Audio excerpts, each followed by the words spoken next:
బిడ్డలని చెప్పుకుంటానికి ఇజ్జతనే ఉండాలనా లేదా? మందికి పుట్టిన బిడ్డలు మా బిడ్డలు అని చెప్పుకుంటాను కొద్దిగా సిగ్గు ఇజ్జత్ అనిపించాలనా వద్దా? వీళ్ళు ఇచ్చినారు నీళ్లు వీళ్ళ ముఖాలకు వచ్చిందప్పుడు నిన్నగాక మొన్న. ఎంత సిగ్గులేనుడి ముఖ్యమంత్రి అంటే మనం ఇచ్చిన ఉద్యోగాలు కూడా ఈయన పత్రాలు ఇచ్చుకుంటా నేనే ఇచ్చిన ఉద్యోగాలను నరుకుతున్నాడు. గంత దగులుబాజీ ముఖ్యమంత్రి ఈయన. ఆయన ఒక ముఖ్యమంత్రి, ఆయన కింద పనిచేసే సన్నాసులు వేరే తిరిగేందుకు గట్లే ఉంటారు. ఇక్కడున్న ముస్తాబాద్లో ఉండే కాంగ్రెస్ సన్నాసులు కానీ ఇక్కడ సిరిసిల్లలో ఉండే కాంగ్రెస్ సన్నాసులు కానీ గట్లనే ఉంటారు. ఇప్పుడు నేను మొన్న చూసిన ఇక్కడున్న నా మీద పోటీ చేసి 4 సార్లు ఓడిపోయిండు ఒక ఆయన కేకే మహేందర్ రెడ్డి. ఇంకా ఎన్ని రోజులు ఏడ్చుకుంటూ బతుకుతారో నాకైతే తెలియదు. అరే ఎన్ని రోజులు ఏడుతారా నాకు అర్థం కాదు. ఇప్పుడు 2009లో 171 కోట్లతోని ఓడిపోయినాం. ఇక అప్పటి నుంచి ఇప్పటిదాకా ఏడ్చుకుంటూనే బతుకుతావు. ఇక అప్పటి నుంచి ఇప్పటిదాకా సానుభూతి డ్రామాలేనా? పొరపాటున ఈ 10 ఏళ్ల తర్వాత పొరపాటున కాంగ్రెస్ గవర్నమెంట్ వచ్చింది. వస్తే ఏమైంది? మన ప్రభుత్వం ఉన్నప్పుడు ఇటు రైతులను ఆదుకున్నాం, అటు నేతన్నలను ఆదుకున్నాం. నేతన్నలకు బతుకమ్మ చీరలిచ్చి ఆర్డర్లు ఇచ్చి వాళ్ళ బతుకుదేరుకు తిప్పలు లేకుండా సిరిసిల్లలో అదేవిధంగా ఘర్షకుర్తిలో ఇంకా కొన్ని ప్రాంతాల్లో ఉండే నేతన్నలను అరుచుకున్నాం, చూసుకున్నాం. వాళ్లకు పొట్టకు బట్టకు తిప్పలు లేకుండా ఒదికు ఆడబిడ్డలకేమో ఒక చీర, బతుకమ్మకు ఒక చీర ఇచ్చినాం, వాళ్లకు బతుకుదేరునిచ్చే ప్రయత్నం చేసినాం. మరి ఈ ప్రభుత్వం వచ్చినాక అన్ని క్యాన్సిల్ చేస్తాంది. ఇప్పుడు మన దుబ్బాక ముస్తాబాద్ రోడ్డును క్యాన్సిల్ చేసినట్టే ఇది కూడా చేస్తారేమో ఈ దౌర్భాగ్యులు అని చెప్పి నేను అడిగిన మంత్రిని పోయి. తుమ్మల నాగేశ్వరరావు అని మంత్రి ఉంటాడు, ఆయనను అడిగిన, ఏం సార్ మరి మా సిరిసిల్లలో పొట్ట కొడతావా, ఏం సంగతి బతుకమ్మ చీరలది అంటే మేము ఇయ్యము అన్నాడు. ఎందుకు ఇయ్యవు అని నేను అడిగిన. నీకేమొచ్చింది, నొప్పేమొచ్చింది, ఎందుకు ఇయ్యవు? ఎందుకంటే 6 నెలలు ఆర్డర్లు ఇస్తే ఆ నేతన్నలందరూ బతుకుతున్నారు. మీరు కత్తి కట్టినట్టు రైతులకేమో నీళ్ళు ఇయ్యరు, నేతన్నలకేమో చీరల ఆర్డర్ ఇయ్యరు, ఎట్లా బతుకుతారు? నేను అన్ని మంత్రి గారిని అడిగిన. అడిగితే ఏమో ఇక పైనోళ్ళు నిర్ణయం తీసుకున్నారు, నేనేం చేయాలి అన్నాడు. ఆయననేమో అట్లా మాట్లాడతాడు. ఇక్కడున్నాడు ఒక ఆయన మహేందర్ రెడ్డి, ఎట్లా మాట్లాడిండండి నిన్నగాక మొన్న. ఏమన్నా నిజంగా సిగ్గుశరమున్నలు మాట్లాడతారా అట్లా మాటలు? ఎంత మాట అంటాడు? నేతన్నలను ఇన్ని రోజులు తిన్నది చాలదా, దొబ్బి తిన్నది చాలలేదా, బతకని వాళ్ళు నిరోజు పొట్లాలు అమ్ముకొని బతకని, పాన్ పరాగులు అమ్ముకొని బతకని అని సిగ్గు లేకుండా మన తమ్ముడు ఒక రిపోర్టర్తోని నోటికొచ్చిన మాటలు మాట్లాడిండు. ఏం తప్పు చేసిండు ఆ తమ్ముడు? ఆ రిపోర్టర్ ఏం తప్పు చేసిండు? ఆయన చేసిన తప్పల్లో ఒకటే, ఇక్కడ ఉన్న నేత కార్మికుల స్థితిగతులు కాంగ్రెస్ ప్రభుత్వం వచ్చినాక వాళ్ళు పాపడాలు అమ్ముకుంటున్నారు, రోడ్ల మీద ఇయ్యాల దివాలా తీసిపోయే పరిస్థితి వచ్చింది, మళ్ళా సిరిసిల్ల ఉరిసిల్ల అవుతుందేమో అనే బాధతోని రిపోర్టర్ గా ఆయన పని ఆయన చేసిండు బాలు అనే తమ్ముడు. ఆ తమ్ముని పట్టుకొని నువ్వు సన్నాసివి అని మాట్లాడతాడు. ఇదేనా? ఇప్పుడు 10 ఏళ్ళు మనం కూడా అధికారంలో ఉన్నాం, ఎవరినైనా ఒక మాట అన్నామా కాంగ్రెస్ వాళ్ళను? కానీ అలా బాధతో అంటున్నా, 100% చెప్తున్నా, రేవంత్ రెడ్డి నుంచి మొదలు పెడితే ఇక్కడ ఉన్న మహేందర్ రెడ్డి దాకా దగుల్బాజీలు, సన్నాసులు, చాతగాని వెధవలు అనే మాట నేను మాట్లాడుతా ఉన్నా. దమ్ముంటే నీకు చాతనైతే 14 కోట్ల రోడ్డు రద్దు చేసుడు కాదు, నీకు దమ్ముంటే ప్రజల మనసు గెలుచుకోవాలనుకుంటే ముస్తాబాద్ నుంచి దుబ్బాకకు నేను 2 లేన్ల రోడ్డు, డబల్ రోడ్డు నేను మంజూరు చేస్తే నీకు చాతనైతే దాన్ని 4 లేన్ల రోడ్డు చేయి, అట్లయితే ప్రజల మనసు గెలుచుకుంటావు తప్ప ఇచ్చిన దాన్ని రద్దు చేస్తారు ఎవడన్నా హౌలగాడు? ఇలా రద్దు చేసిపోయింది. ఇలా బతుకమ్మ చీరల ఆర్డర్లు రద్దు చేస్తాను. నా మీద కోపంతోని సిరిసిల్ల నేతన్నల కొంప ఉచ్చుకునే ప్రయత్నం చేస్తాను.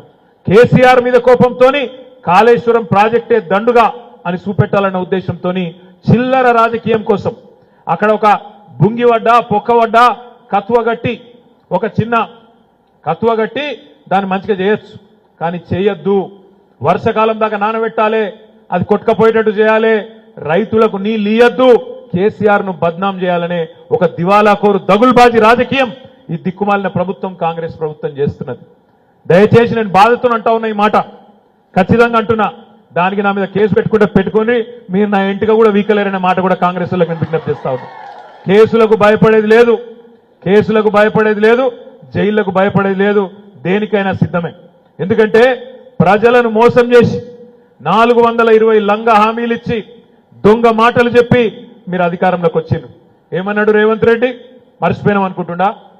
రైతులను పట్టుకొని మీరందరూ అర్జెంటుగా ఓన్రి, 2 లక్షల రూపాయలు లోన్ తెచ్చుకోండి, డిసెంబర్ 8 దాకా టైం ఉన్నది, ఇప్పటిదాకా తెచ్చుకోని వాళ్ళు ఉంటే కూడా ఉరుక్కుంటూ ఓన్రి బ్యాంకుకు తెచ్చుకోండి, డిసెంబర్ 9 నాడు నేను వస్తున్నా, మొదటి సంతకం 2 లక్షల రుణమాఫీ మీద పెడతా 9 డిసెంబర్ నాడు అన్నాడు.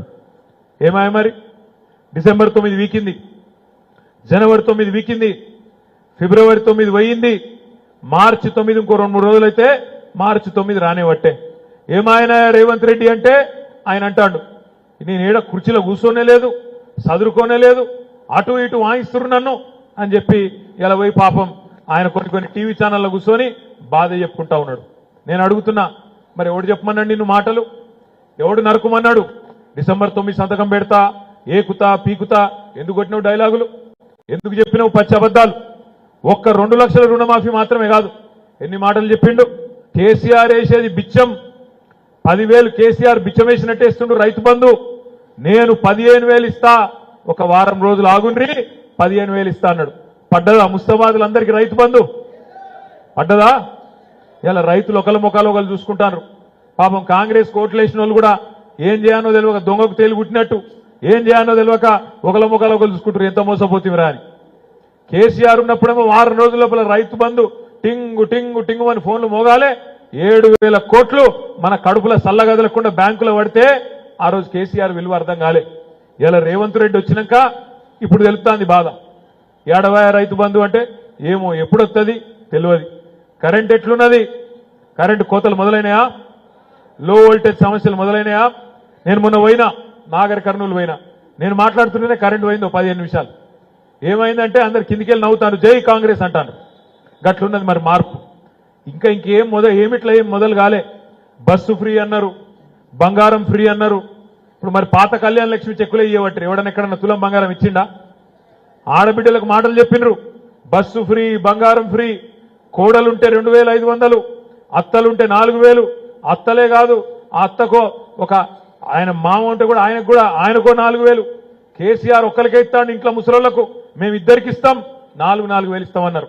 పాపం నమ్మి మోసపోయి కేవలం 4 లక్షల ఓట్ల తేడాతో రాష్ట్రం మొత్తం చూస్తే, మొత్తం పడ్డ ఓట్లు చూస్తే 4 లక్షల ఓట్ల తేడాతో మాత్రమే మనం ఓడిపోయినాం తప్ప పెద్ద తేడా ఏం కాదు.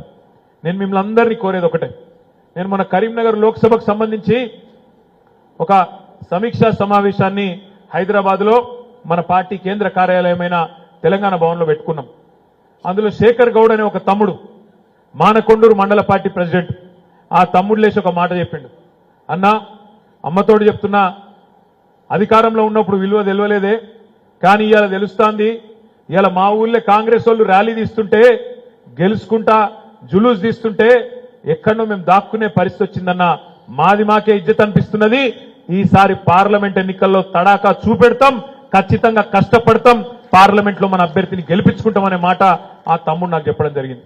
నేను మిమ్మల్ని కూడా ఒకటే కోరుతా ఉన్నా, అధికారంలో ఉన్నప్పుడు కొన్ని పనులు కావచ్చు, కొన్ని కాకపోవచ్చు, నేను కాదంటలేను, అన్ని అయినాయి నేనేం అంటలేను. అధికార ఒత్తిడిలో కొంత సమయం నేను ఇయ్యలేకపోయి ఉండొచ్చు కూడా, అది కూడా నాకు తెలుసు. కానీ ఇవాళ అధికారం లేదు, ఇవాళ మనం ప్రతిపక్ష పాత్రలో ఉన్నాం. నాకు కూడా వేరే పనేం లేదు. కార్యకర్తలను చూసుకునుడు, మీ కష్ట సుఖాలు చూసుకునుడు, మిమ్మల్ని కడుపులో పెట్టుకొని చూసుకునే బాధ్యత నాది అనే మాట నేను మీకు విజ్ఞప్తి చేస్తా ఉన్నా. ఎవ్వరు కూడా ఈ విషయంలో బేజారు కావాల్సిన అవసరం లేదు. తప్పకుండా మీ కష్టంలో సుఖంలో నేనుంటా, నేను చూసుకుంటా అనే మాట కూడా నేను మీకు విజ్ఞప్తి చేస్తా ఉన్నా. కాంగ్రెస్ వాళ్ళు ఉచ్చిలుగా ఎగిరెగిరి పడతాండ్రిగా, అధికారంలోకి రాగానే కొత్త బిచ్చగాడు వచ్చినట్టు ఎగిరెగిరి పడుడు, ఎవరన్నా సోషల్ మీడియాలో పోస్టింగ్ పెట్టగానే పోలీసు వాళ్ళతో ఫోన్లు చేయించుడు, బెదిరించుడు, ఏమనుకుంటున్నావు నిన్ను నువ్వు అని డైలాగులు కొట్టుడు, ఇవన్నీ డ్రామాలు ఒక సిరిసిల్లనే కాదు అంతటా చేస్తా ఉన్నారు. నేతన్నలను తులనాడుతున్నారు, రైతుల పట్ల కించపరిచే విధంగా మాట్లాడుతున్నారు, నోటికొచ్చినట్టు అడ్డగోలు వ్యవహారాలు చేస్తున్నారు. లేనిది ఉన్నట్టు, ఉన్నది లేనట్టు, వాళ్ళు ఇయ్యని ఉద్యోగాలు వాళ్ళే ఇచ్చినట్టు దిక్కుమాలిన దివాళకోరు రాజకీయాలు చేస్తా ఉన్నారు.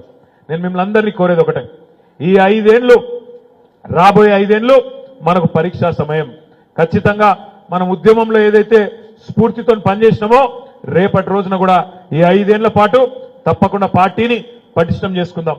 తమ్ముళ్ళు మాట్లాడుతూ అన్నారు, అన్న కమిటీలు వేయాలి, ఇంకా కమిటీలు వేయాలి, బలోపేతం చేయాలి, సీనియర్ నాయకులతో పాటు కొత్త రక్తం కూడా రావాలి. కొంతమంది నాయకులు పోతారు, నాకు కూడా తెలుసు. తప్పకుండా పోయేటోళ్ళు ఉంటారు, అవకాశవాదులు ఉంటారు, పోనీయండి, ఏం పర్వాలేదు, పోయేటోని పోనీయండి, చేయి టాపకండి, అలమించుకోకండి, బలవంతంగా ఎవరిని ఆపాల్సిన అవసరం లేదు. కొత్త నాయకత్వాన్ని తయారు చేసుకుందాం. ప్రజల్లో ఆదరణ ఉన్నంత కాలం తప్పకుండా నాయకులు ఒకరో ఇద్దరు ముగ్గురు పోయినా ఏం బాధ లేదనే మాట కూడా నేను మీకు విజ్ఞప్తి చేస్తా ఉన్నా. ఎందుకంటే ప్రతి పార్టీలో అవకాశవాదులు ఉంటారు, పోరాటవాదులు ఉంటారు. మరి వాళ్ళ పోరాటవాదులు ఎవరైతున్నారో తప్పకుండా నిబద్ధతతోని మనతో ఉండే తమ్ముళ్ళు 23-24 ఏళ్లుగా ఉన్నవాళ్ళు ఉన్నారు. రేపటి రోజున కూడా ఏమీ ఆశించకుండా 23-24 ఏళ్ళు పనిచేసిన వాళ్ళే లక్షల మంది ఉన్నారు. కాబట్టి ఇలా వేదిక మీద కొంతమందిని కూర్చొని ఉన్నాం. నేను మిమ్మల్ని ప్రార్థించేది ఒకటే, కోరేది ఒకటే. మనకిప్పుడు మొట్టమొదటి పరీక్ష మనం ప్రతిపక్షంలోకి పోయిన తర్వాత మొట్టమొదటి పరీక్ష మన కరీంనగర్ పార్లమెంట్ ఎన్నిక మన ముందు రాబోతా ఉన్నది. రాబోయే 40 రోజుల్లోనో 50 రోజుల్లోనో కరీంనగర్ పార్లమెంట్ ఎన్నిక దేశవ్యాప్తంగా ఎన్నికలతో పాటు కరీంనగర్ ఎన్నిక కూడా జరగబోతా ఉన్నది. దీనిలో మన పార్టీ నిన్ననే మన అధ్యక్షులు పెద్దలు కేసీఆర్ గారు నిన్ననే మన అభ్యర్థిగా మన సౌమ్యుడు, విద్యావంతుడు, చదువుకున్న మేధావి, అందరితో పాటు ఉద్యమంలో మీతో పాటు 24 ఏళ్లుగా ఒక సామాన్య కార్యకర్తగా కేసీఆర్ గారి ఆలోచన మేరకు నిబద్ధతతో పనిచేసిన వినోద్ కుమార్ గారిని మన అభ్యర్థిగా మన నాయకుడు కేసీఆర్ గారు ఎంపిక చేయడం జరిగింది. రేపటి రోజున ముస్తాబాద్ కూడా తప్పకుండా వారిని తీసుకొని వస్తాం, మిమ్మల్ని అందరినీ కూడా కల్పిస్తాం. మిమ్మల్ని నేను కోరేది ఒకటే, గత 5 ఏళ్లు ఆనాడు 5 ఏళ్ల కింద చేసిన తప్పుకు ఇవాళ పార్లమెంట్ సభ్యుడిగా ఒక ఆయన ఉన్నాడు. ఆయన ఏం మాట్లాడుతారో ఆయనకే తెలియాలి, మనకైతే అర్థం కాదు. అన్నా ఇవాళ ఏం వారం అన్నా, అన్నా రేపేం వారం అన్నా, ఇవాళ ఏం దేవుడన్నా రేపేం దేవుడన్నా, అది తప్పు ఇంకోటి తెలియదు. పార్లమెంట్ మెంబర్ అంటూ ఏం చేయాలన్నా, పోవాలి పార్లమెంట్లో. ఇగో మా కరీంనగర్ పార్లమెంటుకు ఒక కొత్త విద్యా సంస్థ కావాలి, ఒక మెడికల్ కాలేజ్ కావాలి, మాకు ఒక దవాఖాన కావాలి, మాకు నేషనల్ హైవే కావాలి, మాకు రైల్వే లైన్ గతంలో కేసీఆర్ మంజూరు చేయించింది జల్దీ కావాలి అని అడగాలి. దమ్ముంటే చేతనైతే కాళేశ్వరం ప్రాజెక్టుకు జాతీయ హోదా దేవాలి, ఈ ప్రాంత రైతులకు మేలు చేసే పని చేయాలి. సిరిసిల్లలో ఉండే నేతన్నలకు ఒక మెగా పవర్ లూమ్ క్లస్టర్ దేవాలి. మరి నేను ఇప్పుడు చెప్పిన దానిలో ఒక్క పనిన చేసిండా బండి సంజయ్ అంటే ఆయన? ఏం బీకిండా 5 ఏళ్ళు? ఏమీ లేదు. ఏమన్నా మాట్లాడితే నువ్వు హిందువా ముస్లిమా, మసీదా మందిరా, ఏం మాట్లాడినా గదే తప్ప ఇంకోటి రాదు. మతం పేరు మీద రాజకీయం. ఇక దేవుడిని ఈయననే కనిపెట్టినట్టు, దేవుడు ఇదివరకు మనకు తెలియనట్టు, మనం ఇదివరకు బొట్టు పెట్టనట్టు, మనకు సంబంధమే లేనట్టు, వీళ్ళే నిన్నగాక మొన్న ఉట్టించినట్టు ఇక రామ్ మందిర్ అని చెప్పుకొని ఇంటింటికి ఫోటోలు పంపుతాడు, అక్షింతలు పంపుతాడు. పంపుకో, ఏం అభ్యంతరం లేదు. ఎంపీ గారు మీకు అంతగానం షోకుంటే, ధర్మం కోసం ప్రచారం చేసేది నిజంగానే అంత షోకుంటే మఠం పెట్టుకో, సన్యాసాశ్రమం తీసుకో, బ్రహ్మాండంగా ధర్మం కోసం ప్రచారం చేయి. కానీ ప్రజాప్రతినిధిగా ఎంపీగా నువ్వు చేయవలసిన పని చేయకుండా సన్నాసి మాటలు మాట్లాడుకుంటా మళ్ళా మీదికెళ్ళి ఏదో ప్రజా సంకల్ప యాత్ర. నువ్వు పీకింది ఏందని ప్రజా సంకల్ప యాత్ర? ఏం చేసినావు? మతం పేరు మీద పొరగాళ్ళ నెత్తులు జడగొట్టుడు, మతం పేరు మీద నెత్తులు ఖరాబ్ చేసుడు, మతం పేరు మీద కత్తులు దూసుడు తప్ప